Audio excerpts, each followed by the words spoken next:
The Vexari Empire had ruled the stars for 10,000 years.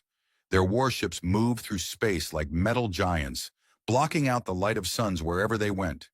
Their weapons could turn whole cities into dust and glass in seconds. Their soldiers feared nothing because they had never met anything worth fearing. Commander Zixthol stood on the bridge of the conquest vessel Eternal Dominion and looked at the blue and green planet spinning slowly on the view screen. Earth. The humans called it Earth. Such a simple name for such a simple world. He had read all the reports. The humans were a young species, barely crawling out of their own gravity well. They had primitive rockets that could reach their single moon. They had nuclear weapons that they pointed at each other but never used. They had computers and machines, but nothing that could threaten a Vexari scout ship, let alone a full invasion fleet. This would be an easy conquest, perhaps the easiest in Vexari history. "Commander," said Navigation Officer Threx, his four eyes blinking in sequence as he processed the orbital data. "We have identified optimal landing zones across all major population centers. The neural dampeners will pacify the largest cities within hours. Resistance should be minimal." Zixthol made a sound of agreement. The neural dampeners were the pride of Vexari technology.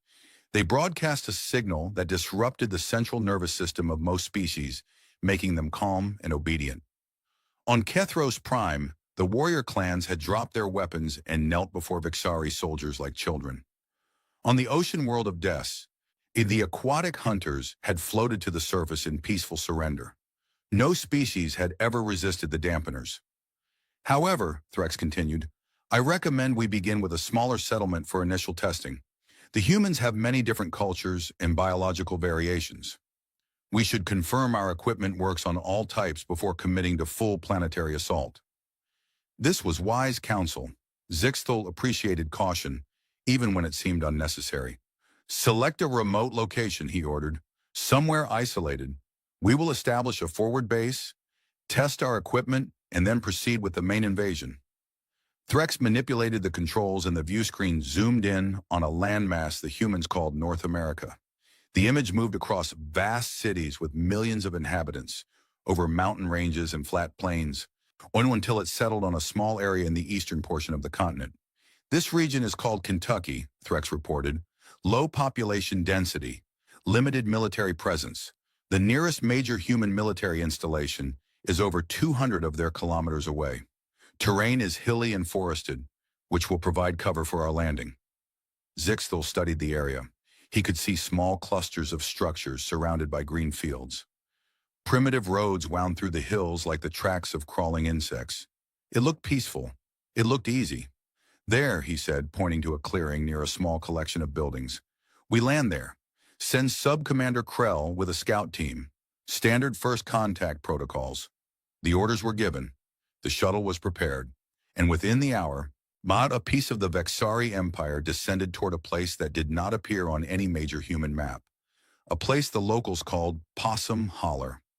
Earl Hutchins had lived in Possum Holler for all 57 years of his life, and his daddy had lived there before him, and his daddy's daddy before that.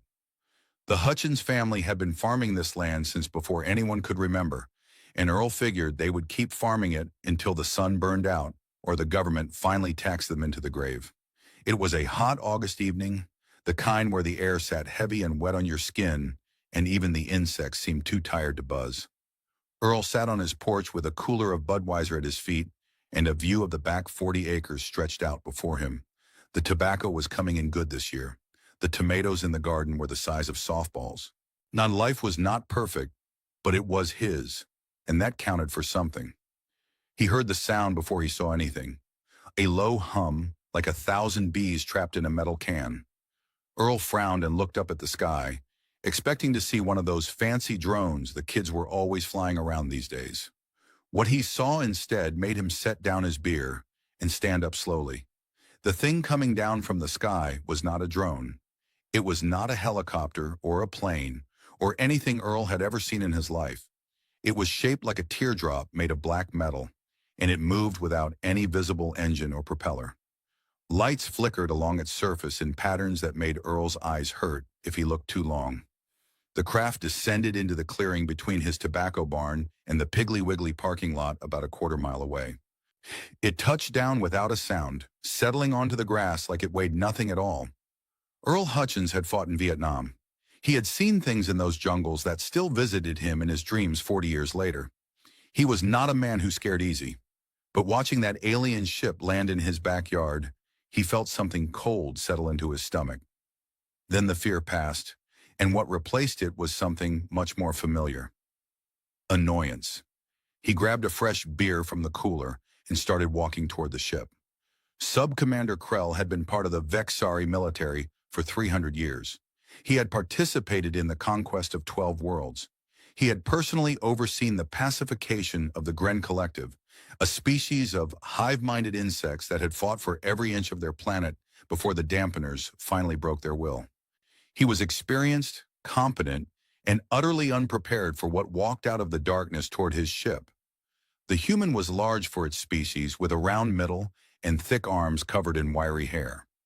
It wore a sleeveless garment with writing on it that the translator rendered as, "I would rather be fishing." On its head sat a piece of fabric with a curved brim that cast its face in shadow. In one hand it carried a metal cylinder. Krell's sensory stalks extended from his head, sampling the air. He detected ethanol, carbon dioxide, and something his database identified as tobacco smoke residue. The human appeared to be intoxicated. "Attention, primitive," Krell announced through the ship's external speakers. The translator converted his words into the local dialect. "I am Sub-Commander Krell of the Vexari Empire. You will submit to Vexari authority. Your planet has been selected for incorporation into our glorious domain. Resistance is futile and will be met with—" The human threw its metal cylinder at the ship. The container bounced off the hull with a hollow clang and fell to the ground, spilling pale liquid onto the grass. "The hell I will," the human said. Its voice was deep and rough. "And get that thing off my property before I call the sheriff." Krell consulted his first contact protocols. He had memorized the standard responses for 23 different categories of primitive reaction to Vexari contact.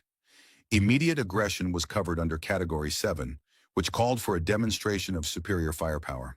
Fearful submission was Category 1, the most common. Confused questioning was Category 3.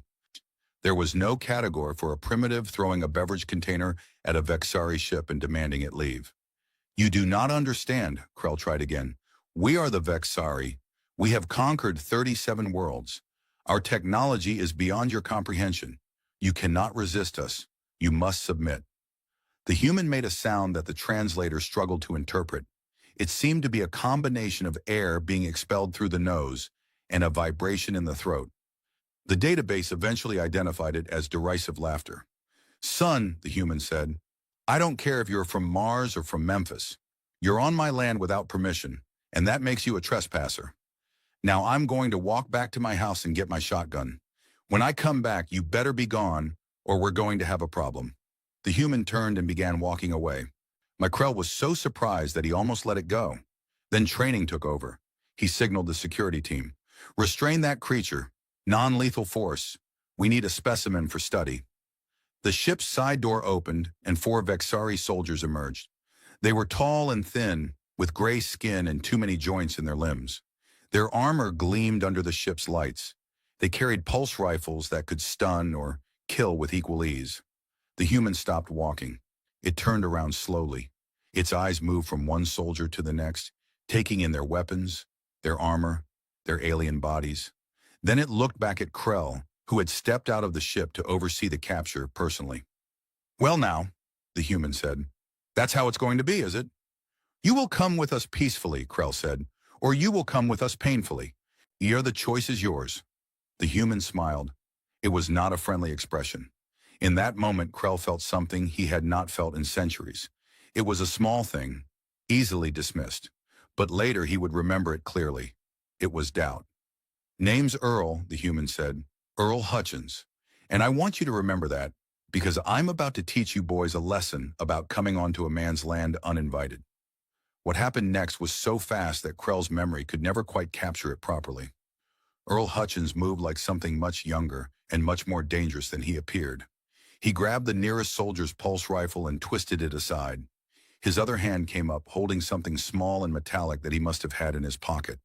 There was a crack of sound, impossibly loud in the quiet evening, and the soldier next to Krell staggered back, a hole in its armor leaking blue fluid. Earl Hutchins was holding a small human projectile weapon. A pistol, the database supplied, primitive, chemically propelled metal slugs, effective range of perhaps 50 meters, minimal armor penetration against Vexari combat suits. The database was wrong about that last part, apparently. The other soldiers opened fire with their pulse rifles, but Earl was already moving. He dove behind the ship's landing strut, using the Vexari's own vessel as cover. Another crack, and another soldier went down. Then Earl was running, not toward his house, but toward the darkness of the tobacco field. "After him!" Krell shouted. "He cannot escape!" The soldiers pursued. Krell stayed by the ship, his mind racing. This was not how first contact was supposed to go. The primitive should have been terrified. It should have submitted or fled in panic. It should not have been able to hurt Vexari soldiers with a handheld chemical weapon. He heard more gunshots from the tobacco field. Then screaming. Vexari screaming. Then silence. Krell waited. 1 minute. 2. 5. Earl Hutchins walked out of the tobacco field. His shirt was torn and there was blue blood on his hands. He was breathing hard, but he was alive. Behind him, in the darkness of the field, nothing moved. "Your boys aren't dead," Earl said, walking past Krell toward his house. "But they're going to wish they were when they wake up. Now I'm going to go inside and call some friends. You've got about an hour to pack up your circus and get off my planet. After that, things are going to get real unpleasant for you." Krell found his voice. "You cannot threaten the Vexari Empire. We have weapons that could destroy this entire region. We have ships in orbit that could burn your world to ash." Earl stopped at his porch steps. He looked back at Krell with an expression that the translator could not adequately interpret. "Maybe," Earl said, "but you're not up in orbit, are you? You're right here, on my land. And let me tell you something, spaceman. We've been fighting over this land for 300 years. Fighting the British. Fighting each other. Fighting the government every time they try to tell us what to do. You think you're scary? Son, you're not even in the top 10. He went inside. The screen door banged shut behind him. Krell stood alone in the clearing, surrounded by the sounds of insects and the distant hum of the ship's engines. For the first time in 300 years of military service, he had absolutely no idea what to do next. An hour later, Earl Hutchins was not alone. The word had spread the way it always spread in Possum Holler, through phone calls and text messages and people shouting to each other across fence lines. Something had landed in Earl's field. Something not from around here. Something that had soldiers and guns and bad intentions. They came in pickup trucks and old sedans, on four-wheelers and on foot. They came from farms and trailers and the few proper houses scattered through the hollow. They came carrying whatever weapons they had, which in Possum Holler was quite a lot. Merle Tatum brought his compound bow and a quiver of hunting arrows. The Jennings brothers, Billy and Bobby, either arrived in their lifted Ford F350 with a gun rack that held 6 rifles and a storage box full of ammunition. Old Mrs. Patterson, who was 83 and had buried 2 husbands and 1 no-good son, came with a casserole dish in one hand and her late husband's M1 Garand in the other. Sheriff Dale Womack arrived last, his cruiser's lights flashing as he pulled into the Piggly Wiggly parking lot that had become an impromptu staging area. He was a large man with a gray mustache and the tired eyes of someone who had seen too much stupidity in one lifetime. He had been sheriff of Barron County for 22 years, and in all that time, he had never once had to deal with an alien invasion. "All right," he said, climbing out of his cruiser and looking at the crowd that had gathered. "Someone want to tell me what in the name of sweet baby Jesus is going on here?" Earl Hutchins pushed through the crowd. He had changed his shirt and cleaned the alien blood off his hands, but there was still a wild look in his eyes. "Aliens, Dale. Real ones. They landed in my back field about 2 hours ago. Tried to take me prisoner. I put 3 of their soldiers down before they could blink." The sheriff stared at him. "Earl, have you been drinking?" "Of course I've been drinking. But that doesn't mean I'm lying. Come look for yourself." They walked together to the edge of the field, and there it was.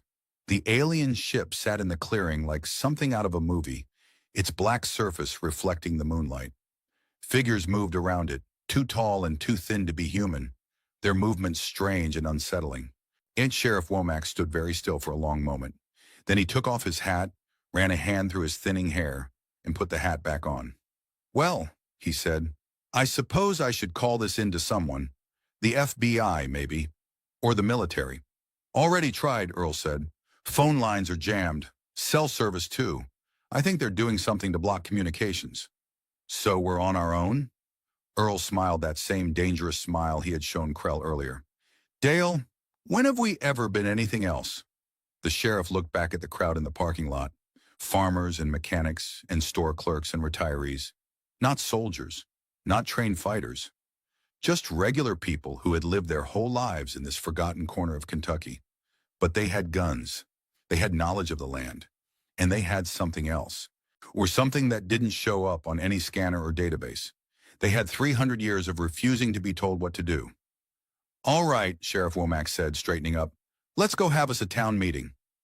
The Piggly Wiggly parking lot had never held a town meeting before, but it held one that night. People stood on truck beds and sat on coolers and gathered around the glow of headlights as the sheriff explained what they were facing. The mood should have been fearful. These were aliens with technology beyond human comprehension. They had ships in orbit. They had weapons that could level cities. By any rational measure, the people of Possum Holler should have been terrified. They were not terrified. "So what's the plan?" asked Bobby Jennings, spitting tobacco juice onto the asphalt. We just going to walk up there and tell them to leave?" "They already told Earl they've got weapons that could destroy the whole region," the sheriff said. "We need to be smart about this." "Smart?" Billy Jennings laughed. "Dale, smart went out the window when space bugs landed next to the Piggly Wiggly. Now we're in stupid territory, and stupid is where we do our best work." There was general agreement to this statement. Old Mrs. Patterson raised her hand. "My Harold was at Inchon in '50. He used to say that fancy weapons don't mean much when you know the ground better than the enemy. These things just got here. We've been here our whole lives. That's got to count for something." Earl nodded. "The woman's right. They've got technology, but they don't know these hills. They don't know these woods. And from what I saw tonight, they sure as hell don't know how to fight someone who isn't afraid of them." Tammy Rawlings stepped forward. Tammy ran the diner on the main road and was widely considered the smartest person in Possum Holler, which was why everyone listened when she spoke. "Here's what I think," she said. "We can't beat them in a straight fight, but we don't have to. We just have to make it too expensive for them to stay. Make them understand that taking this place isn't worth the trouble." "How do we do that?" the sheriff asked. Tammy smiled. "Same way we've always done everything around here. We make their lives miserable until they give up and go away." And so, in the parking lot of a grocery store, in a place that most maps didn't bother to name, the people of Possum Holler began to plan their resistance. They had no military training, no advanced weapons, no support from the outside world, but they had determination, they had ingenuity, and they had generations of experience in being too stubborn to know when they were beaten. The Vexari Empire had no idea what it had stumbled into. The war for Earth was about to begin, and it was going to start in the last place anyone would have expected. The sun rose over Possum Holler the next morning, painting the hills in shades of gold and orange. It was the kind of beautiful summer morning that made people forget their troubles and thank God for the simple pleasure of being alive. But nobody in Possum Holler was thinking about beauty that morning. They were thinking about the alien ship sitting in Earl Hutchins's backfield and what they were going to do about it. Sub-Commander Krell had not slept. And the Vexari did not sleep exactly, but they needed periods of rest to process information and maintain their biological functions. Krell had not rested because he had spent the entire night watching the humans gather and listening to their communications, which his equipment could intercept, even if it could not block them entirely. What he heard worried him. The humans were not panicking. They were not fleeing. They were organizing. And from what he could understand through the translator, they were planning to fight. This was unexpected. On every other world the Vexari had conquered, the first sign of alien contact caused widespread chaos. Populations fled from cities. Governments collapsed. Societies fell apart from fear alone before the Vexari even deployed their weapons. And the neural dampeners usually finished whatever resistance remained. But these humans were different. They knew the Vexari were here, and instead of running away, they were gathering together and making plans. Krell reported his observations to Commander Zixthol in orbit. Unusual behavior, the commander agreed over the communication link, but ultimately meaningless. Deploy the neural dampeners. Once the population is pacified, their primitive courage will mean nothing. Understood, Commander. Krell ordered the dampeners activated. 3 tall pillars rose from the ship's hull and began to emit a low humming sound that no human ear could detect. The signal spread out in waves, covering the surrounding area with the frequency that had brought so many species to their knees. Krell waited for reports of humans collapsing, errant of the fight going out of them, of peaceful surrender. The reports did not come. Instead, his sensors showed the humans continuing to move around the area. Some of them were setting up what appeared to be defensive positions. Others were moving through the woods with weapons in hand. None of them showed any signs of neural dampening. This was impossible. Krell checked the dampeners 3 times. They were functioning perfectly, broadcasting at full power. The signal should have reduced every human within range to a compliant, docile state. But the humans were not compliant. They were not docile. If anything, they seemed more active than before. He ran a diagnostic on the translation systems to make sure he was understanding the situation correctly. The systems were working fine. He really was watching a group of primitive beings completely ignore technology that had pacified warrior races across the galaxy. Commander, Krell reported, his voice betraying uncertainty for the first time in centuries. The dampeners are not effective. The humans are unaffected. There was a long silence from orbit. That is not possible, Zixthol finally said. The dampeners work on all carbon-based neural systems. Run another diagnostic. I have run 3 diagnostics. The equipment is functioning correctly. The humans simply are not responding to it. Another silence. When the commander spoke again, there was something new in his voice, something that might have been concern. I am sending a science team to investigate. In the meantime, establish a defensive perimeter and do not engage the humans unless necessary. We need to understand what we are dealing with. Krell acknowledged the order and began directing his soldiers to create a secure zone around the ship. But even as he gave commands, his mind kept returning to the same troubling question. What kind of species was immune to neural dampening? The answer, if he had been able to understand it, was simple. Human brains were not like the brains of other species. They were messy, redundant, and deeply irrational. They ran on chemicals and electricity and something that could only be described as sheer stubbornness. The neural dampeners worked by disrupting the logical pathways that most species use for thought and action. But humans did not rely on logical pathways. They could think one thing, feel another, and do something completely different, all at the same time. The dampeners had no idea what to target. It was like trying to calm a storm by reasoning with it. But Krell did not know any of this. All he knew was that his most reliable weapon had failed, and the primitives were still out there, still planning, still waiting. In the Piggly Wiggly parking lot, the Resistance had established its headquarters. Tammy Rawlings had taken charge of organizing things. She had set up a command post in the bed of her pickup truck, with maps of the area spread out on the tailgate, and people coming and going with reports and questions. She had never led anything more complicated than the Friday fish fry at the VFW hall, but she was finding that the skills transferred surprisingly well. All right, she said, addressing the crowd that had gathered for the morning briefing. Here's what we know. When the aliens have set up a perimeter around their ship, about 100 yards in every direction, they've got patrols moving through the woods, but they don't seem to know the terrain very well. 3 of their scouts already got stuck in the mud down by Raccoon Creek. There was laughter at this. The mud at Raccoon Creek had claimed many victims over the years, including a mail truck, a tractor, and Bobby Jennings' first wife's Camaro. They tried something last night, Tammy continued. Some kind of signal or weapon. We're not sure what it was supposed to do, but it didn't seem to work. So whatever fancy technology they've got, it's not invincible.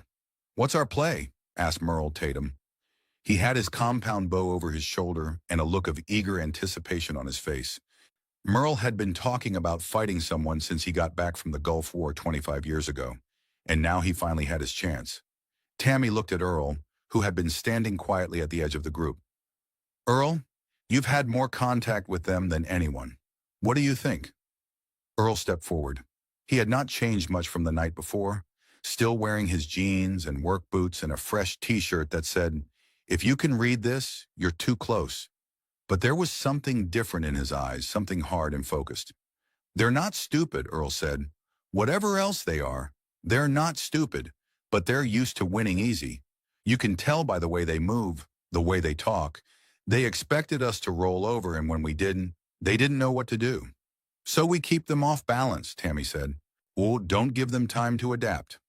"More than that," Earl said. "We show them that taking this place is going to cost more than it's worth. Every hour they're here, we make them pay for it. Every soldier they send out, we send back hurt or not at all. We don't try to win a big battle. We just make their lives so miserable that they decide it's not worth the trouble." Sheriff Womack raised a concern. "What about their weapons? Earl, you said they could destroy the whole region from space." "They could," Earl agreed. "But they won't. Not yet, anyway. They want something here. If they just wanted to destroy us, they would have done it already. They want to conquer, which means they need something intact. That gives us leverage." Old Mrs. Patterson nodded. "My Harold used to say the same thing about fighting in Korea. The enemy always has rules, even if you don't know what they are. Find the rules and you find the weakness." "So what do we do first?" Bobby Jennings asked. He was loading shells into a shotgun as he talked, his hands moving with the easy practice of someone who had been handling firearms since childhood. Tammy looked at the map on her tailgate. "They've got patrols in the woods. Let's start there. Nothing too aggressive. Just let them know they're not welcome." She pointed to different areas on the map and assigned teams. Merle and his bow would take the ridge overlooking the eastern approach. The Jennings brothers would set up near the old logging road to the north. Earl and a few others would stay mobile, ready to respond wherever they were needed. "One more thing," Tammy said as people started to move out. "If nobody dies today, if we can help it, ours or theirs. We're not trying to start a war. We're trying to end one before it begins." There were nods and murmurs of agreement. Then the people of Possum Holler headed out to fight their first battle against an alien invasion. The first encounter happened around noon. A Vexari patrol of 5 soldiers was moving through the woods about half a mile from the ship. They were following a deer trail, their sensors scanning for any sign of human activity. The technology showed heat signatures everywhere, but the forest was full of animals, and it was difficult to separate human readings from the background noise of squirrels and rabbits and deer. The patrol leader was a young soldier named Vrex. This was his first planetary assignment, and he was eager to prove himself. He had heard about the strange incident the night before, how a single human had somehow defeated 3 Vexari soldiers. He did not believe it. The other soldiers must have been careless or incompetent. A primitive could not possibly defeat trained Vexari warriors. He was about to learn otherwise. The first arrow came out of nowhere.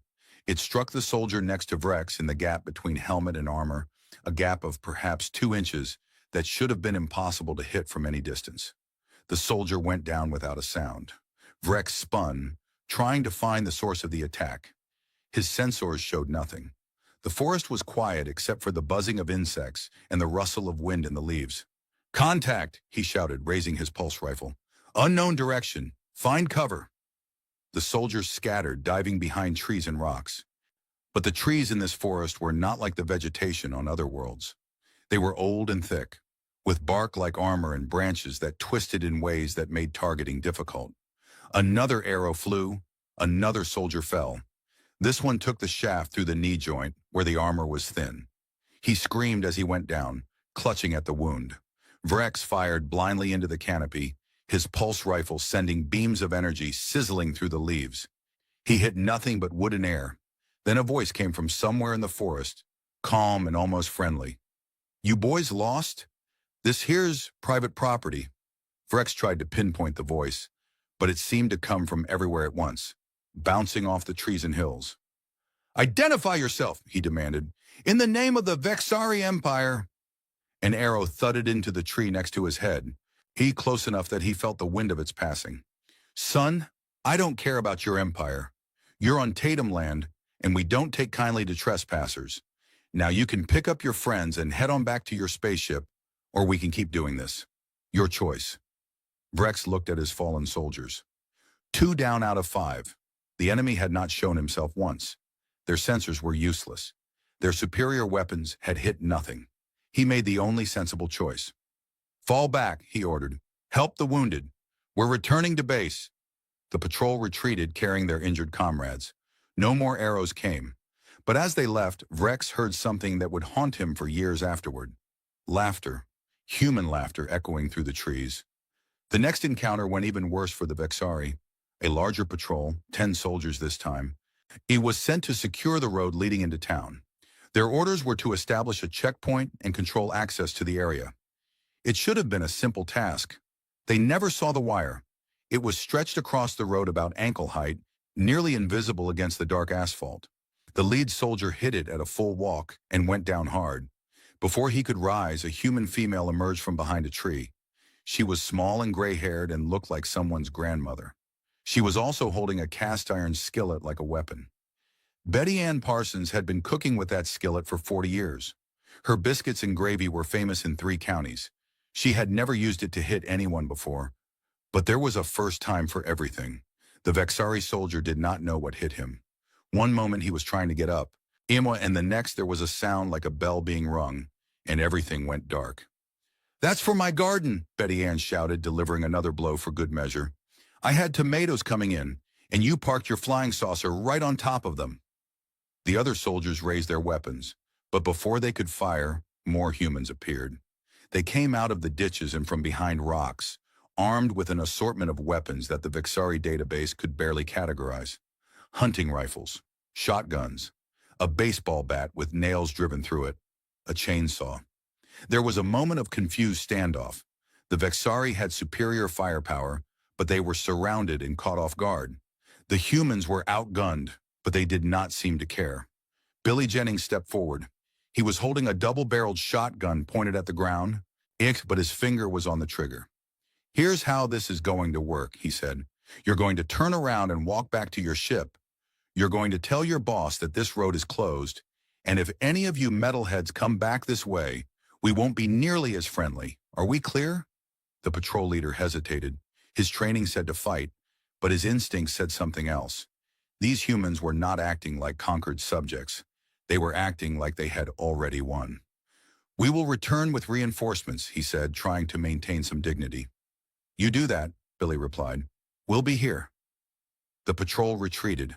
They left behind the soldier Betty Ann had knocked out, who was snoring peacefully on the asphalt. Billy looked at the unconscious alien and then at the old woman still holding her skillet. "Betty Ann, I don't know whether to shake your hand or call you crazy." "Both, probably," she said. "Now help me drag this thing off the road. I don't want it cluttering up the place when the supply truck comes through." By sunset, the Vexari had attempted 7 patrols into the surrounding area. All 7 had been turned back. They had suffered 12 casualties, none fatal, but all significant. Their equipment had been damaged, their morale had been shaken, and they had not accomplished a single objective. Sub-Commander Krell stood in the clearing, looking at the row of wounded soldiers being treated by medical drones. He had commanded thousands of operations over 3 centuries. He had never seen anything like this. "How is this possible?" he asked no one in particular. "They have no military training. Their weapons are primitive. They should be terrified of us." One of his lieutenants approached cautiously. "Sir, I have been analyzing their tactics. They are using the terrain to maximum advantage. They know every rock, every tree, every hollow in this area. Our sensors cannot adapt quickly enough to counter their movements. So they know the ground. That should not matter against our technology. There is something else, sir. Their psychological profile is unusual." Krell turned to look at the lieutenant. "Explain." "On other worlds, primitive species fight out of desperation or fear. They know they will lose, and their actions reflect that knowledge. These humans are different. They fight as if they believe they can win. More than that, they fight as if winning is the only possible outcome. Our psychological warfare protocols are based on exploiting an enemy's doubt, but these creatures have no doubt to exploit." Krell considered this. It matched what he had seen the night before, when the human named Earl had walked toward armed soldiers as if they were nothing more than a minor annoyance. "They are irrational," he concluded. "Yes, sir, completely irrational, and that makes them extremely dangerous." Before Krell could respond, a new sound reached his sensory stalks. It was coming from the edge of the perimeter, where the human forces had established their own positions. The sound was rhythmic, repetitive, and deeply irritating. It was music, human music, being played at tremendous volume from speakers mounted on vehicles. The lyrics, translated by Krell's equipment, seemed to be about someone named Bubba who had shot a jukebox because he did not like the song. The cultural significance of this escaped Krell entirely, but the volume was impossible to ignore. "What are they doing?" he demanded. "Unknown, sir. Possibly a form of psychological warfare." The music continued, joined by other sounds. Engines revving, people cheering, fireworks exploding in colors against the darkening sky. The humans were having a party. They were celebrating. Krell felt something shift in his understanding of the situation. He had come here expecting to pacify a primitive population. Instead, he had stumbled into a conflict with creatures who refused to accept their own inferiority. Creatures who treated an alien invasion as an excuse for entertainment. For the first time in his long military career, Krell began to wonder if victory was possible. In the Piggly Wiggly parking lot, the celebration was in full swing. Someone had set up a grill and was cooking burgers and hot dogs. Coolers full of beer and soda sat open everywhere. Children ran around playing games while their parents sat in lawn chairs comparing stories from the day's engagements. "Did you see Betty Ann with that skillet?" someone was saying. "I thought she was going to kill that thing." Merle got 3 of them with his bow before they even knew he was there. 3, and he's got a bad shoulder. Bobby rammed one with his truck, just drove right into it. The thing flew 20 feet. The stories grew with each telling, as stories do. By morning, they would have become legends. By next week, they would be mythology. Earl Hutchins sat alone at the edge of the festivities, nursing a beer and watching the alien ship in the distance. Its lights flickered in the darkness, cold and artificial against the warm glow of the party. Tammy Rawlings came to sit beside him. "We did good today," she said. "Better than anyone could have expected."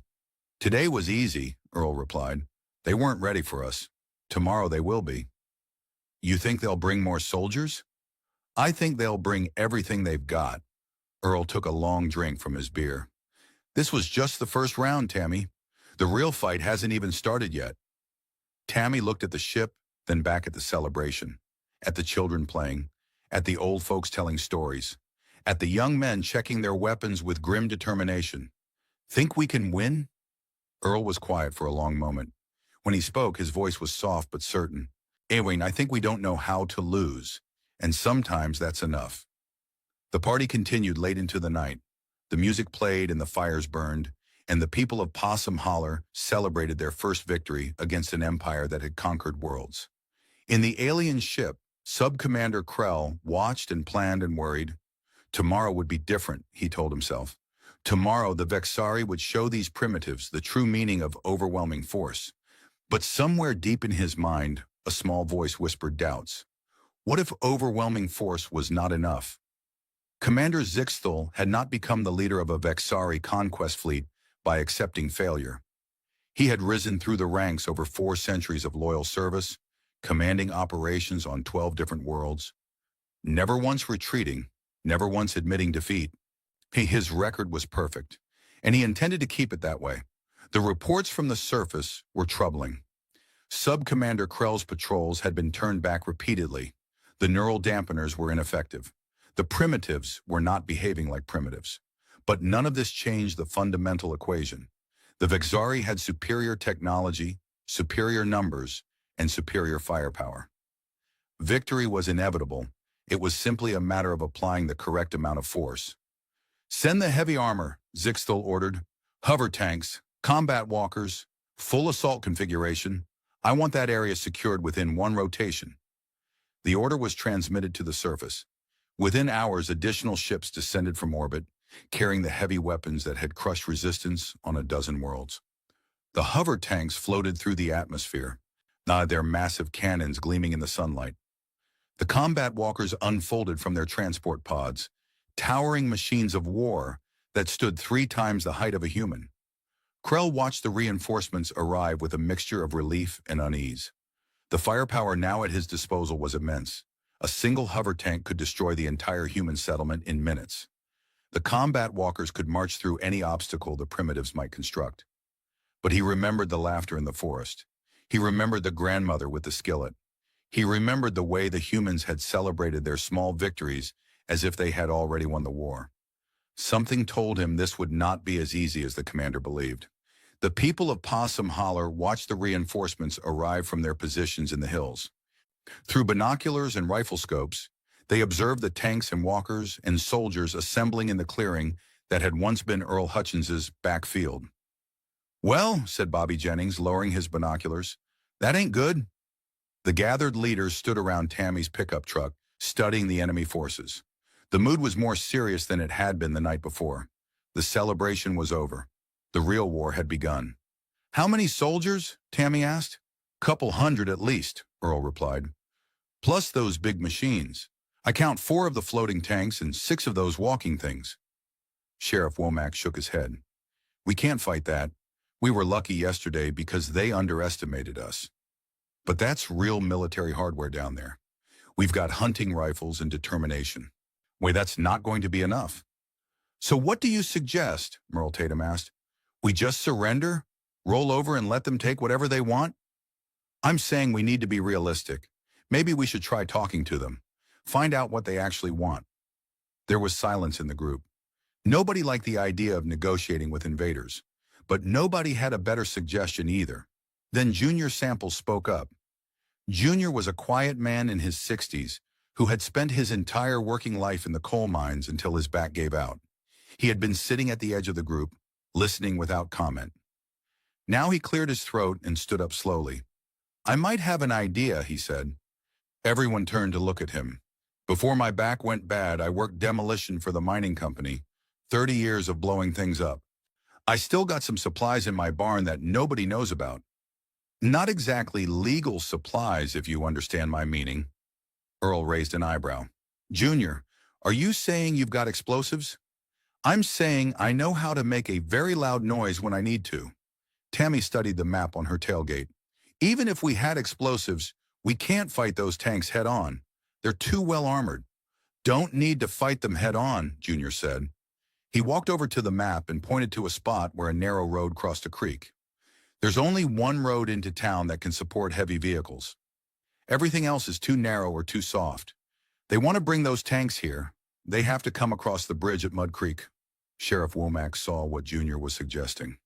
"You want to blow the bridge? Bridge has needed replacing for 20 years anyway. County won't pay for it. Might as well get some use out of it before it falls down on its own." There was a moment of consideration. Blowing up infrastructure was a big step. It was the kind of thing that couldn't be taken back. But then again, neither could alien invasion. "Do it," Earl said. "Take whoever you need. Just make sure it's ready before those tanks start moving." Junior nodded and headed off with a group of volunteers. The rest stayed to plan the next phase of the defense. "Even without the tanks, they've still got all those soldiers," Tammy pointed out. "And those walking machines can probably handle rough terrain." "Then we make the terrain rougher," Earl said. "When I was in Vietnam, the enemy used pits and traps to slow us down. But worked pretty well too. We know every inch of these woods, they don't know any of it. That's an advantage we can use." Old Mrs. Patterson spoke up. "My grandson has one of those flying camera things. Drone, he calls it. Could be useful for keeping an eye on what they're doing." "Get him," Tammy said. "We need all the eyes we can get." The planning continued through the morning. Teams were assigned to dig pits along the likely approach routes. Others set up tripwires and noisemakers to alert them to enemy movement. A communication system was established using CB radios and car horns, since the aliens seemed unable to jam those frequencies reliably. By noon, Possum Holler had transformed from a sleepy rural community into something resembling a military fortress. It was not much compared to what they were facing, but it was something. The Vexari advance began at midday. 2 hover tanks led the column, floating 3 feet above the ground on cushions of force. Behind them came 100 soldiers in full combat armor, their weapons charged and ready. The combat walkers brought up the rear, their massive legs crushing everything beneath them. Sub-Commander Krell rode in the lead tank, watching the terrain scroll past on his display screens. The road wound through hills covered in dense forest, the kind of terrain that made him nervous. Too many places for ambushes, too many blind corners and hidden approaches. But the commander's orders were clear: secure the settlement, pacify the population, begin full planetary conquest operations. Krell had his doubts, but he kept them to himself. The column had traveled about 2 miles when they reached the bridge at Mud Creek. It was a simple structure, concrete and steel, barely wide enough for 2 vehicles to pass. The creek beneath it was swollen with recent rain, brown water churning around rocks and fallen logs. Krell ordered the column to halt while he scanned the bridge for traps. His sensors detected nothing unusual.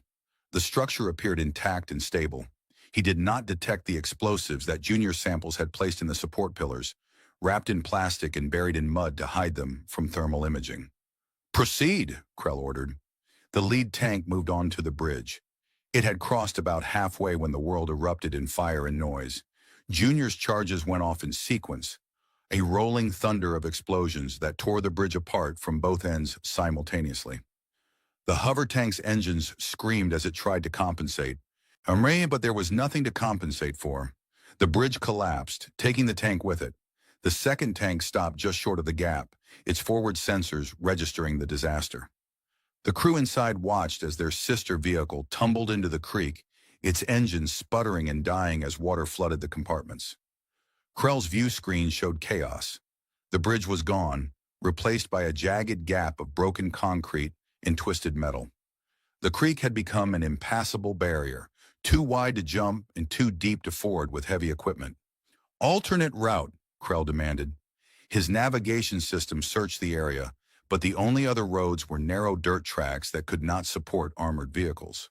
The hover tanks could handle rough terrain, but not the combat walkers. And without the walkers, they would be vulnerable. "Sir," the tank driver reported, "we have infantry approaching on foot. Permission to engage?" Krell looked at the display. A group of humans had appeared on the far side of the creek, standing in a line on the broken edge of the bridge. They made no attempt to hide, instead watching the stalled Vexari column with what could only be described as satisfaction. One of them, a thin man with gray hair and overalls, raised his hand in a gesture that the translator could not interpret. "Wave," the system finally decided. "A human greeting or farewell gesture? Context suggests farewell." The humans turned and walked away, disappearing into the forest. Krell sat in his tank, surrounded by the most advanced military technology in the galaxy, and realized that he had been outmaneuvered by a group of farmers with homemade explosives. The destruction of the bridge forced the Vexari to change their strategy.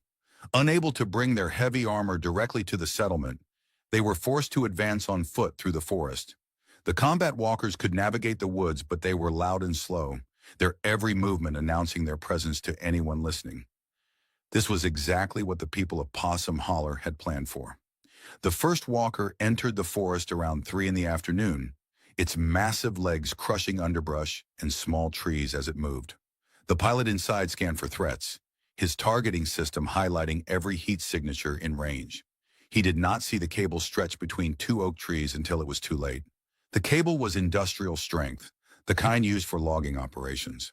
It caught the walker at knee height, and while it was not strong enough to cut through the armor, it was strong enough to throw the machine off balance. The walker stumbled, its legs tangling, and went down hard. Before the pilot could recover, humans swarmed out of the underbrush. They did not attack the walker directly. Instead, they went for the joints, the sensors, the vulnerable connections between armor plates. Within minutes, the walker was blind and crippled, its weapons pointing uselessly at the sky. The pilot ejected and ran, escaping into the forest. The humans let him go. They were not interested in killing. They were interested in sending a message. The second walker fared even worse. It triggered one of the pit traps that had been dug overnight, its front legs disappearing into a hole 20 feet deep. The machine crashed forward, its weapon systems discharging wildly into the trees before it came to rest against the far wall of the pit. Again, the pilot escaped. Again, the humans did not pursue. By evening, 3 of the 6 walkers had been disabled. The remaining 3 were forced to retreat, their pilots unwilling to risk the same fate. The ground troops had their own problems. Every path through the forest seemed to lead to a trap. Tripwires released swinging logs that knocked soldiers from their feet. Hidden pits caught the unwary. Arrows and bullets came from nowhere. striking and vanishing before anyone could return fire. The humans fought like ghosts, appearing from shadows and disappearing into the landscape that they knew better than they knew their own hands. They never stood and fought, never gave the Vexari a target they could hit. They simply wore down the invaders, one small injury at a time. By nightfall, the Vexari advance had stalled completely. They had not reached the settlement. They had not pacified the population. They had lost one hover tank, 3 combat walkers, and nearly 40 soldiers to injuries. And the humans were still out there, watching, waiting, planning their next move.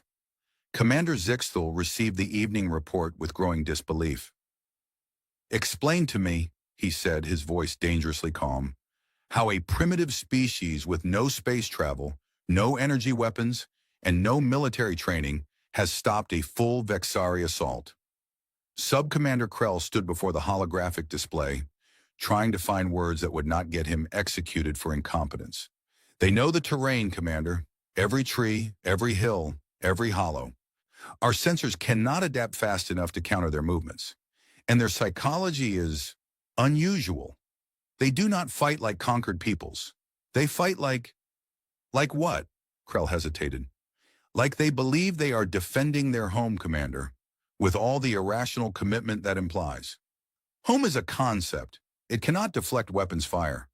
No, Commander, but it can motivate behavior that our models cannot predict." Zixthal considered this.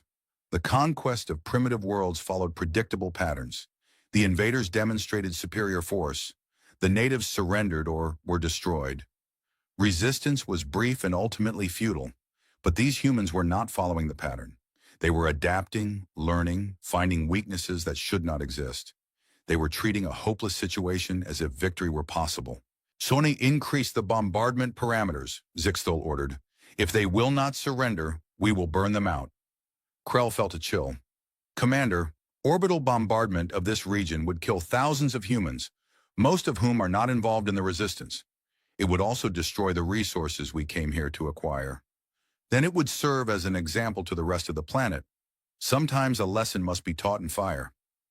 "With respect, Commander, I am not certain that approach would be effective against this species." "Explain." Krell gathered his thoughts. "On other worlds, destruction of population centers has led to surrender. The surviving natives recognize the futility of resistance and submit. But these humans are different. Based on my observations, I believe that widespread destruction would not break their will. It would increase it. They would fight harder, not less.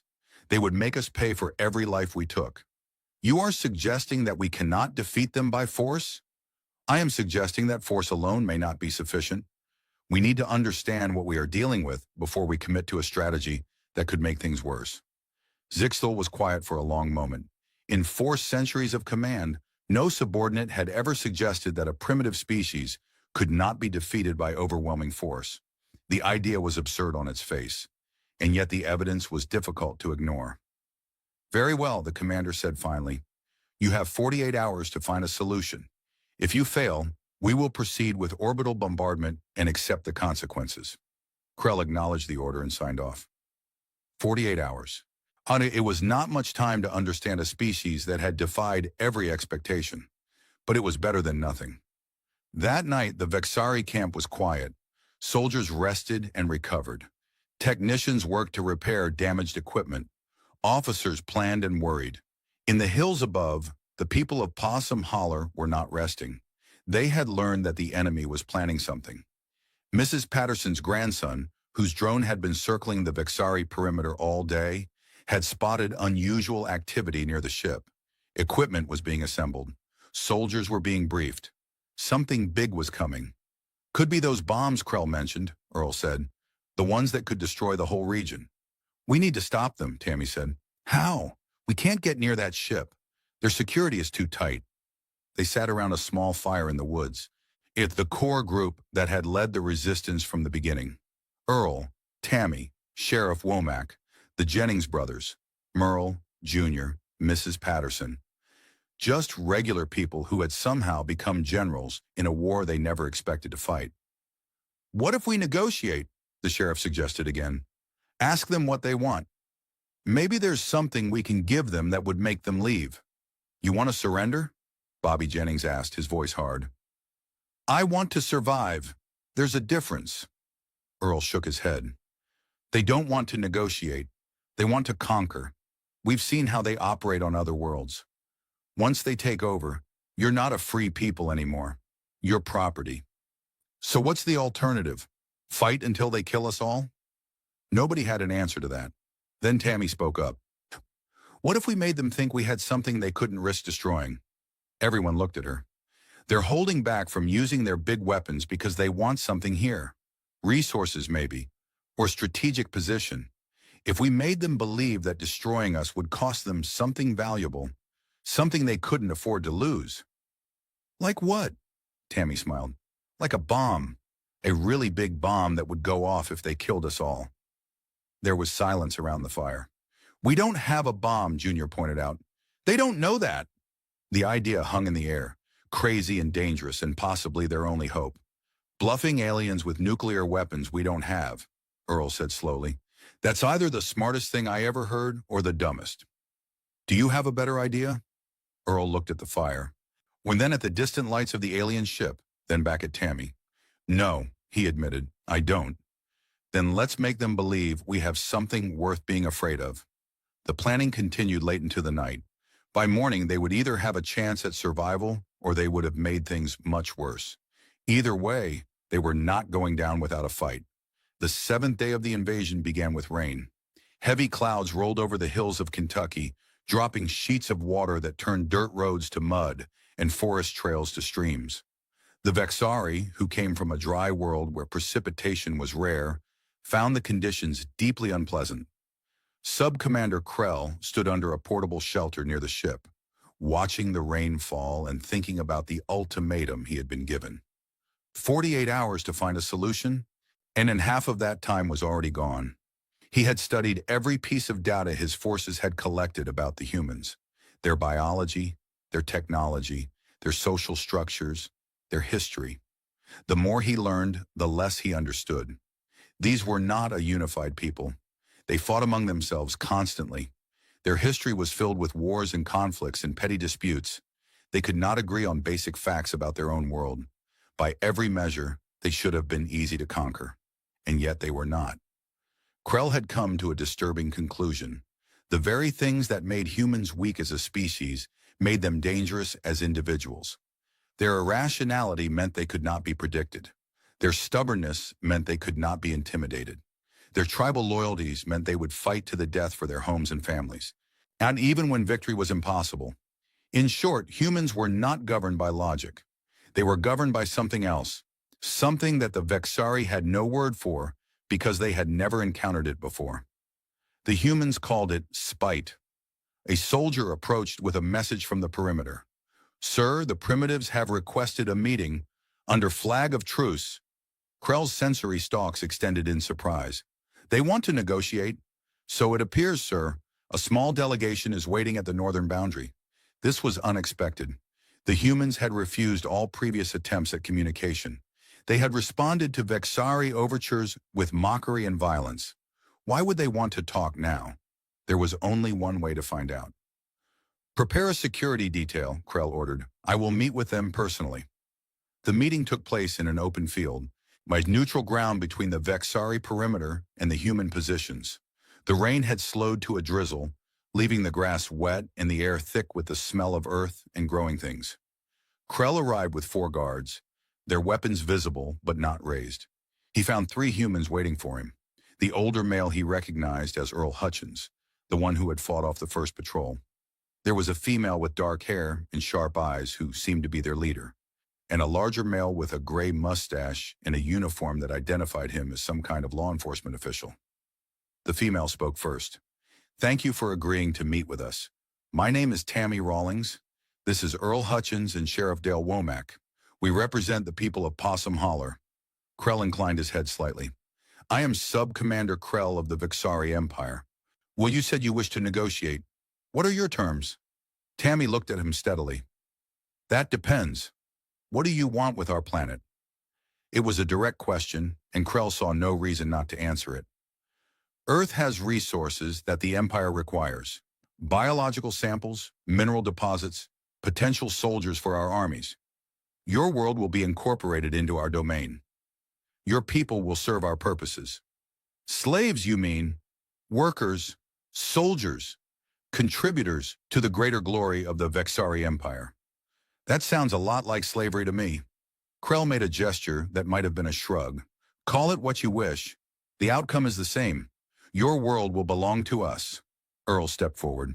And if we don't agree to that, then you will die. Your settlement will be destroyed. Eventually, your entire species will be subjugated by force.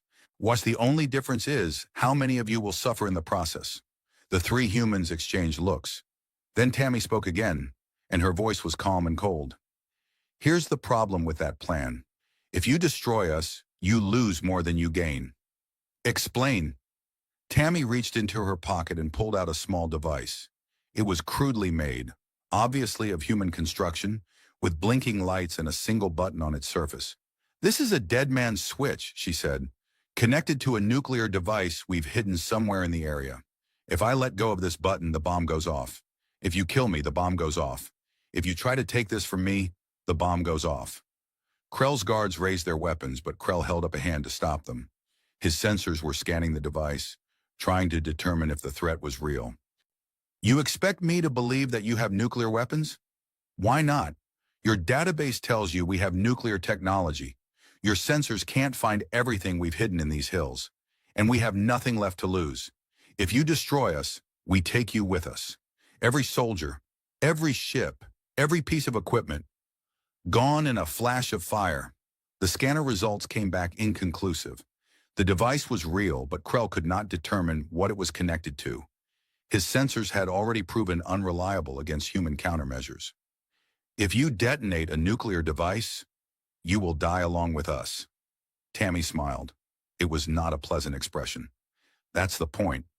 We'd rather die on our feet than live on our knees. And we'd rather take you with us than let you move on to the next town, the next city, the next country. You are bluffing. Am I? You've been watching us for a week. You've seen how we fight.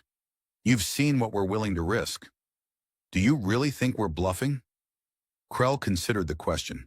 Every rational analysis said yes, she was bluffing. Primitives did not sacrifice themselves. They did not choose death over submission. The survival instinct was universal across all known species. But these humans were not rational. They had proven that repeatedly over the past week. And if there was even a small chance that the threat was real, the consequences of calling the bluff were unacceptable. What do you want? He asked finally. We want you to leave. Pack up your ship and your soldiers and go back where you came from. Leave our planet alone. That is not possible. The Empire does not retreat. Then we have a problem, Earl spoke up. Let me put it another way. You can leave on your own 2 feet, or you can leave in pieces. Those are your options. Krell's sensory stalks trembled with a mixture of anger and something that felt uncomfortably like fear. These creatures were mad. They were threatening a force that could destroy their entire world, and they were not backing down. I will need to consult with my commander, Krell said.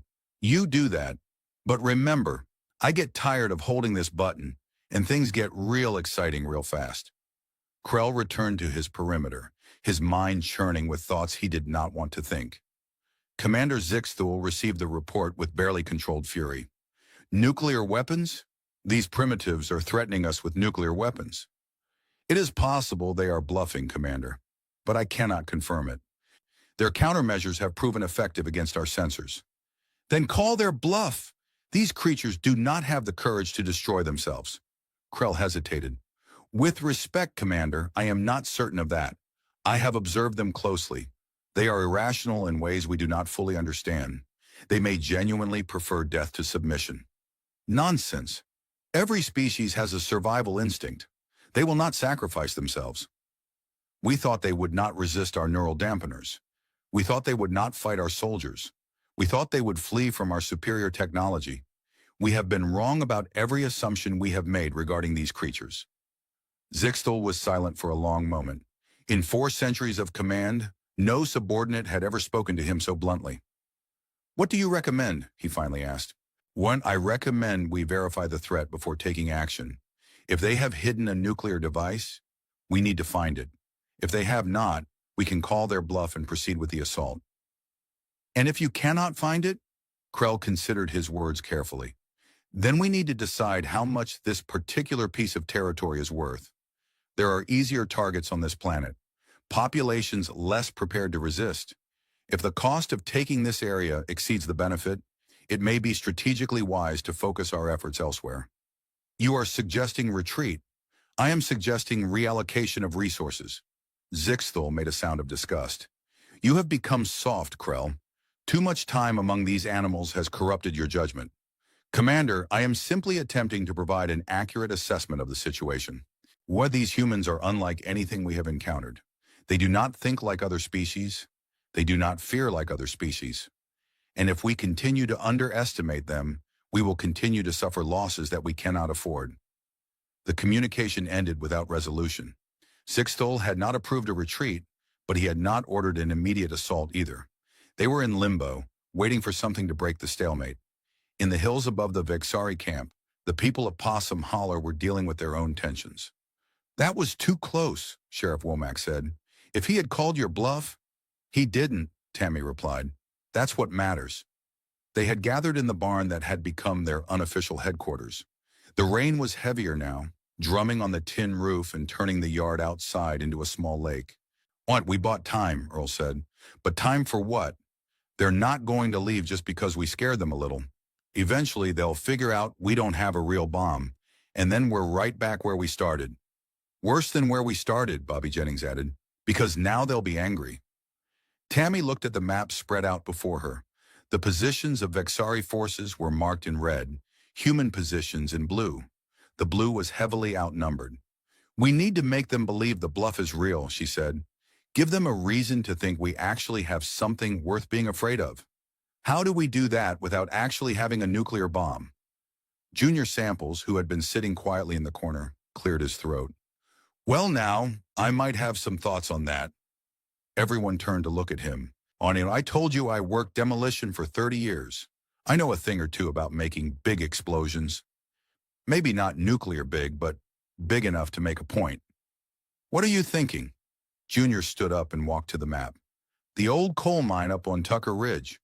Been closed for 20 years, but there's still tunnels running all through these hills.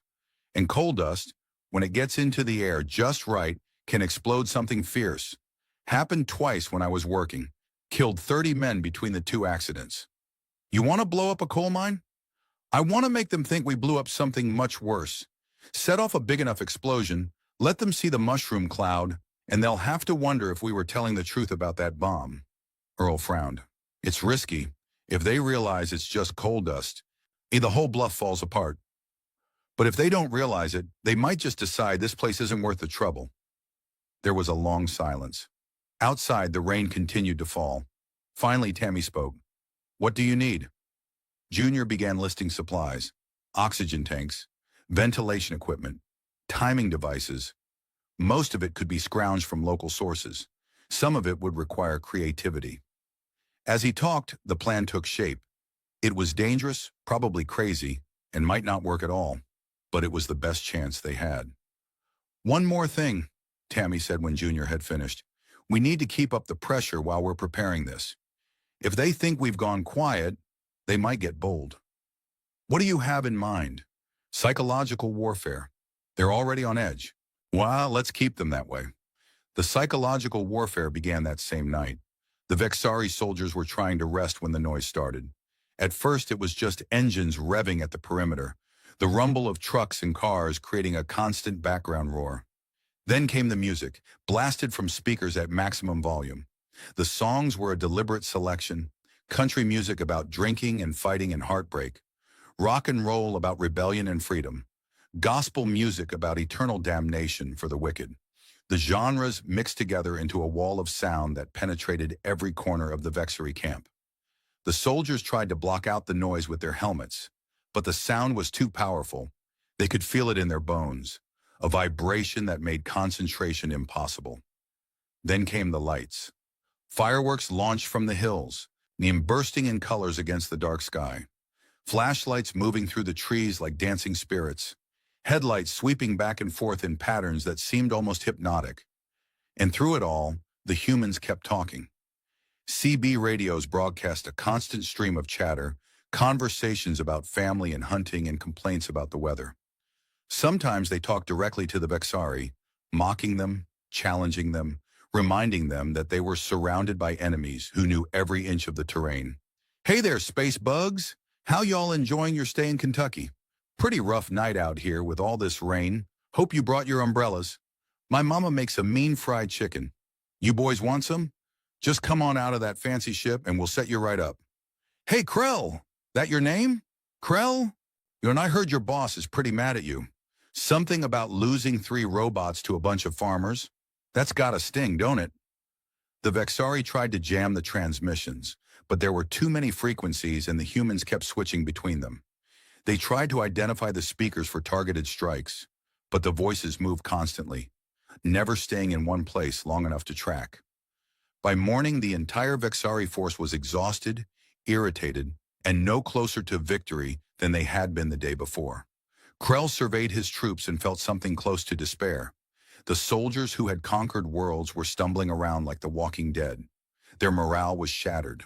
Their confidence was gone. They had come to this primitive planet expecting an easy victory, and instead, they had found themselves trapped in a nightmare that they could not wake up from. The humans, by contrast, seemed to grow stronger every day. New volunteers arrived from neighboring communities, bringing supplies and weapons and fresh energy. The resistance network expanded into the surrounding hills, creating a web of observers and fighters that stretched for miles in every direction. And always the humans kept fighting, not with grand battles or decisive strikes, but with 1,000 small wounds that added up over time. A sniper shot here, a booby trap there, a constant grinding pressure that never let up and never gave the Vexari a moment of peace. This was not how wars were supposed to be fought. This was not how enemies were supposed to behave. The Vexari had written the rules of interstellar conquest, and the humans were ignoring them entirely. Krell requested another meeting with Tammy Rawlings. He needed to understand what he was dealing with. They met in the same field as before, under gray skies that threatened more rain. Tammy came alone this time, the dead man's switch still clutched in her hand. "You wanted to talk," she said. "I wanted to understand. Why do you keep fighting? You cannot win. You must know that. We have ships in orbit that could destroy your entire civilization. Why do you not surrender?" Tammy considered the question for a moment. "You ever hear of a place called Thermopylae?" "No. It's in Greece. About 2,500 years ago, 300 warriors held a pass against an army of over 100,000. They knew they were going to die. They fought anyway. Why do you think they did that?" "I do not know. Because some things are worth dying for. Freedom, family, home. You can't buy those things. You can't steal them. You can only earn them by being willing to sacrifice everything to protect them. That is irrational. Maybe, but it's what makes us human." Krell's sensory stalks drooped slightly. "You truly would rather die than submit?" "Every single one of us. And the thing is, we're not special. We're just ordinary people from an ordinary place. But if you push us hard enough, we become something else. Something you've never seen before." "What is that?" Tammy smiled grimly. "Dangerous." There was a long silence between them. The wind rustled through the grass, and somewhere in the distance a bird called out its song. "I cannot recommend retreat to my commander," Krell finally said. "The Empire does not retreat." "Then your Empire is going to learn a very hard lesson about what happens when you underestimate humans." "You are confident of that?" "I'm confident of this. You came here thinking you were the predators and we were the prey. You were wrong. We've been the apex predators on this planet for 100,000 years. We hunted the mammoths and the saber-toothed cats. We survived ice ages and plagues and wars that killed millions. We didn't get to the top of the food chain by being weak or timid or easy to scare." Tammy stepped closer, her eyes locked on Krell's sensory stalks.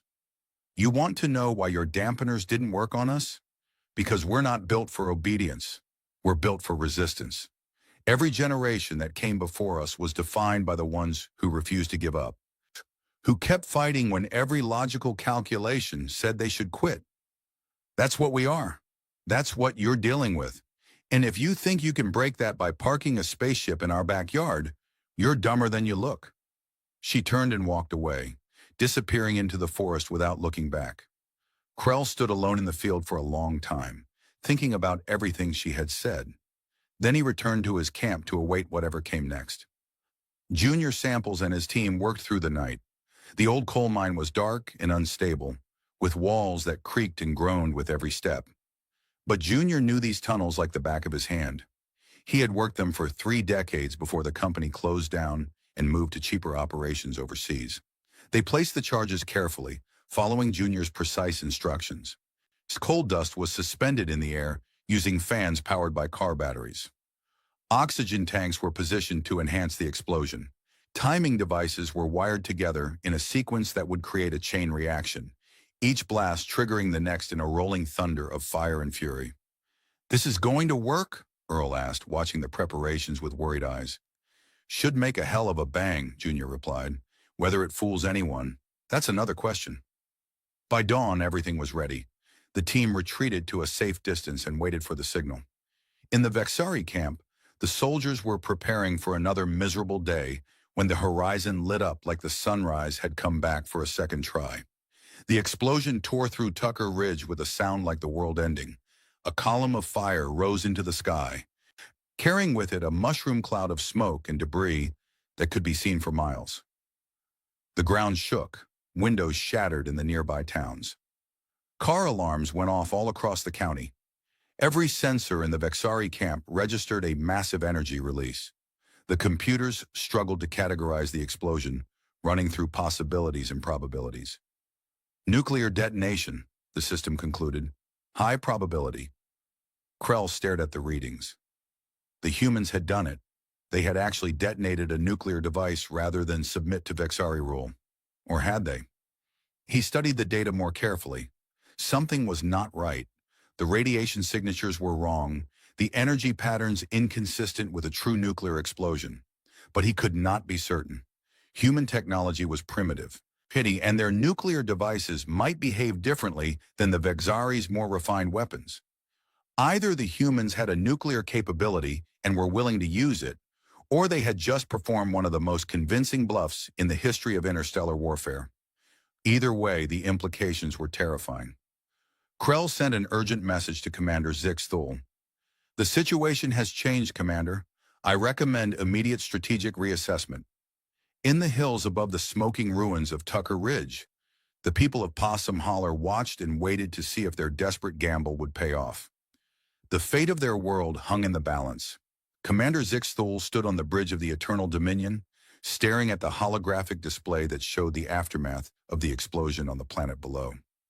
The mushroom cloud had dissipated, but the images remained burned into his memory, a column of fire rising into the sky, the unmistakable signature of massive energy release, the possibility that these primitives had just demonstrated a willingness to destroy themselves rather than submit.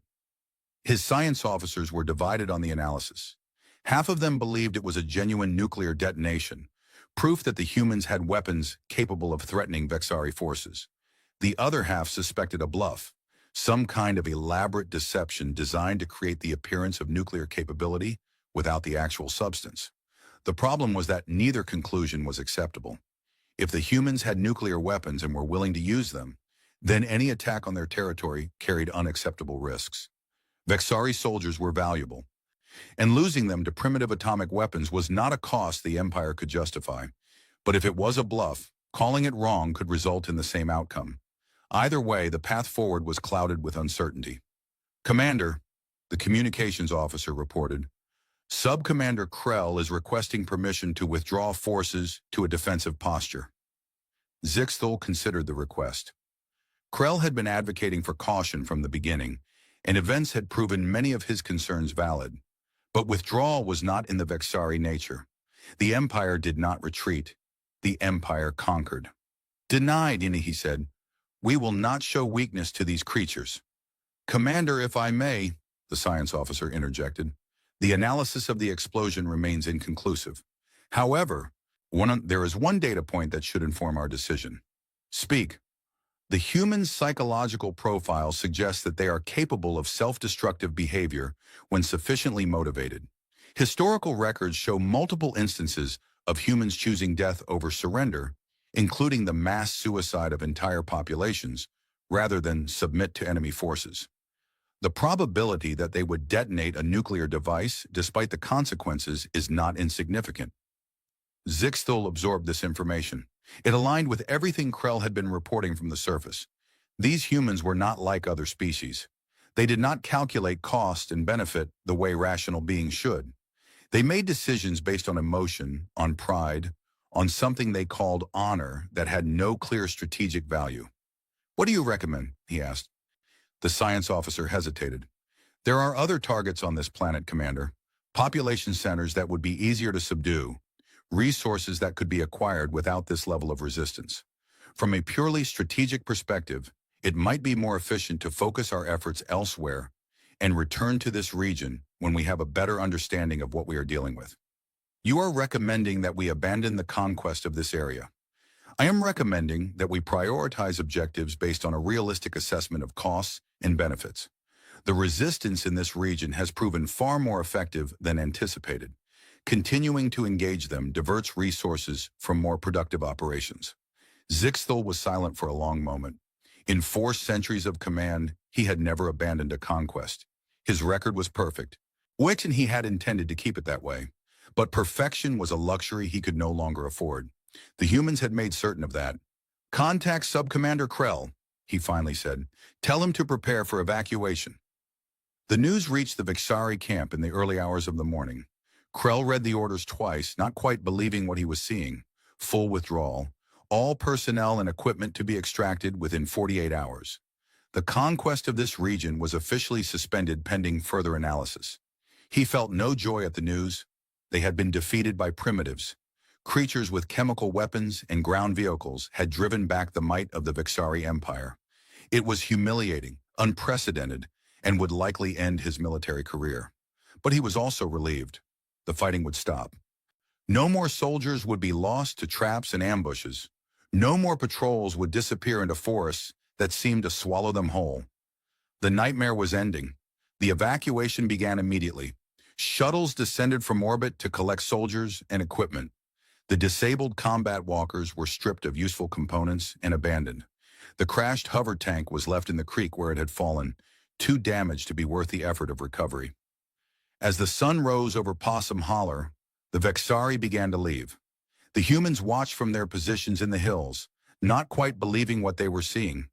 The alien soldiers were falling back, boarding shuttles, leaving behind the territory they had fought so hard to claim. The war, it seemed, was over.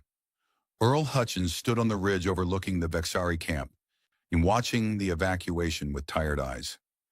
He had not slept in days. The stress of the past 2 weeks had aged him years. But he was alive, and so were most of the people he cared about. Tammy appeared beside him, equally exhausted, but unable to stop a small smile from creeping across her face. "We did it," she said. "Did we? Or did we just delay the inevitable? Does it matter? We're still here. They're leaving. That counts as a win in my book." Earl watched another shuttle lift off, carrying soldiers who had expected to conquer a planet and were instead returning in defeat. "They'll be back. Maybe not here, maybe not soon, but they'll be back. This is just the beginning." "Then we'll be ready for them. We learned a lot these past 2 weeks. How they think, how they fight, what they're afraid of. With that knowledge will be valuable." "You think anyone will believe us when we try to tell people what happened here?" Tammy laughed softly. "Earl, we've got alien bodies, alien equipment, and a crashed alien tank sitting in Mud Creek. I think people are going to believe us whether they want to or not." The evacuation continued through the day.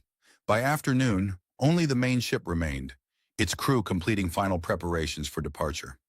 Krell supervised the operation personally, making sure nothing was left behind that could give the humans additional advantages. As the last soldiers boarded the ship, Krell paused at the ramp. He looked out at the hills surrounding the clearing, knowing that human eyes were watching him from the shadows. He raised one hand in what might have been a salute or a farewell. And then he turned and walked into the ship, and the ramp closed behind him. The engines hummed to life. The ship rose slowly at first, then faster, climbing into the sky until it was just a dark spot against the blue. Then it was gone, leaving behind only scorched grass and broken equipment and the memory of an invasion that had failed. The celebration in Possum Holler lasted 3 days. People came from all over the county, and then from all over the state, and eventually from all over the country. News crews set up cameras in the Piggly Wiggly parking lot. Government officials arrived in black SUVs, asking questions and taking notes. Military personnel examined the abandoned Vexari equipment with a mixture of fascination and concern. The people who had fought the invasion became instant celebrities. When Earl Hutchins was interviewed by every major news network, Tammy Rawlings was offered book deals and speaking engagements. Junior Samples was contacted by defense contractors interested in his expertise with explosives. Sheriff Womack did his best to maintain order amid the chaos, but it was a losing battle. The world wanted to know how a small town in Kentucky had defeated an alien invasion, and they were not going to be denied. The story spread far and wide. The tale of Betty Ann Patterson and her cast-iron skillet became legend. Merle Tatum's archery skills were compared to those of mythical heroes. The bridge explosion at Mud Creek was studied by military strategists around the globe. But amid all the celebration, there were quieter moments too. On the evening of the third day, the core group gathered one last time at Earl's farm. The spot where the alien ship had landed was still visible, a circle of scorched earth that might never grow grass again. They sat around a fire pit, drinking beer, and watching the stars appear in the darkening sky. "Hard to believe it's over," Bobby Jennings said. "Is it over?" his brother Billy asked. "There's a whole empire out there. We beat one ship, one commander. That's nothing compared to what they have." "Then we'll beat them again," Mrs. Patterson said firmly. "We did it once. We can do it again." Merle Tatum nodded. "The thing about these hills is, people have been defending them for 300 years. Against the British, against the government, against anyone who tried to tell us what to do. Aliens are just the latest in a long line." "What do you think they're telling each other right now?" Tammy wondered. Up there on their ships, heading back to their empire? What's the story they're going to share?" Earl took a long drink from his beer before answering. "They're telling each other that this planet is dangerous, that the creatures here are crazy enough to blow themselves up rather than surrender, that trying to conquer Earth is not worth the trouble. You think that'll keep them away? For a while, maybe. Long enough for us to get ready. Long enough for the whole world to learn from what happened here." The fire crackled and popped, sending sparks spiraling into the night sky. Somewhere in the darkness, an owl called out its hunting cry. The sounds of the celebration continued in the distance. But here, among the people who had actually fought the war, there was a sense of peaceful resolution. "What happens now?" Sheriff Womack asked. Tammy smiled. "Now we go back to our lives, farming and fishing and complaining about the government. Same as always." "You really think things can go back to normal after all this?" "Maybe not normal, but our kind of normal. We've always been stubborn people, Dale. Stubborn and suspicious and too ornery to know when we're beaten. That's not going to change just because some aliens showed up." Earl raised his beer in a toast. "To Possum Holler, the place that was too mean to conquer." The others raised their drinks in response. "To Possum Holler." They sat in comfortable silence for a while, watching the stars wheel overhead. Somewhere among those distant points of light, the Vexari were retreating, carrying with them the story of their defeat. And somewhere else, other civilizations were watching and waiting, and wondering what kind of species could drive back an empire with hunting rifles and homemade explosives. The answer, of course, was humanity. Stubborn, irrational, impossible humanity. A species that did not know how to surrender, did not understand the concept of hopeless odds, and absolutely refused to give up their home without a fight. The Vexari had learned that lesson the hard way. Anyone else who tried would learn it too. In the years that followed, the story of Possum Holler spread across the galaxy. The Vexari classified Earth as a Category Omega threat, the highest level of danger in their system. Warning beacons were placed around the solar system, broadcasting caution to any who would approach. The official report described the planet as inhabited by primitive but extremely dangerous creatures who were immune to standard pacification methods and willing to employ weapons of mass destruction against themselves. Other spacefaring civilizations received similar warnings. A consortium of traders who had considered opening economic relations with Earth reconsidered after hearing about the Kentucky incident. A religious order that had planned to bring enlightenment to the human species decided that perhaps humans were not ready for enlightenment after all. The common wisdom among those who traveled the stars was simple: avoid Earth. The humans were too crazy, too violent, too willing to die for things that made no rational sense. They were not worth the trouble. Humanity, of course, knew nothing of this reputation. They went on with their lives, building and creating and arguing among themselves as they always had. The invasion of Possum Holler faded from the headlines, replaced by other news and other concerns. But the people who had lived through it never forgot. Earl Hutchins lived another 20 years, passing away peacefully in the same house where his grandfather had been born. Tammy Rawlings became the mayor of a town that had never wanted a mayor before, but decided they needed one after becoming famous. Junior Samples wrote a book about explosives that became required reading at military academies around the world. And every year, on the anniversary of the day the aliens left, the survivors gathered at Earl's farm to remember. They told the stories again, embellished and exaggerated and absolutely true. They raised their glasses to the ones who had fallen and the ones who had fought and the crazy, stubborn spirit that had refused to accept defeat. The fire burned and the stars shone, and somewhere out in the vastness of space, the warning beacons continued their endless transmission. Here there be humans. Approach at your own risk. The last Vexari to leave Earth was Sub-Commander Krell. He had stayed behind to complete the final evacuation reports, documenting everything that had gone wrong and why. It was not a pleasant task. His career was effectively over, his reputation destroyed by the failure of the mission. But as his shuttle lifted off and Earth dwindled to a blue and green marble below him, Krell found himself feeling something unexpected: respect. The humans had done the impossible. They had faced a superior enemy with inferior weapons and won through sheer force of will. They had refused to accept their own defeat even when every rational calculation said they should. They had proven that technology and firepower were not the only things that mattered in war. Krell had conquered 12 worlds in his career. He had never met a species like humans. Part of him hoped he never would again, but another part, a small, quiet part that he would never admit to anyone, wondered what the galaxy would look like if humanity ever reached the stars. If these creatures could do what they had done with chemical rockets and metal bullets, what would they accomplish with real technology? It was a terrifying thought. It was also, in a strange way, an inspiring one. Krell watched Earth disappear into the blackness of space and made a private vow. Whatever happened next, whatever the Empire decided to do about this troublesome planet, he would advocate for caution. Not because he was afraid, but because he had learned something valuable during his time on the surface. Some species were not meant to be conquered. Some species were meant to conquer themselves. And when they finally looked up at the stars and decided to reach for them, the rest of the galaxy had better be ready. The shuttle docked with the Eternal Dominion, and Krell filed his final report. Then he went to his quarters, poured himself a drink, and thought about the future. It was going to be interesting. Back on Earth, in a small town in Kentucky that most maps still did not bother to name, life went on. The tobacco grew in the fields, or the fish swam in the streams.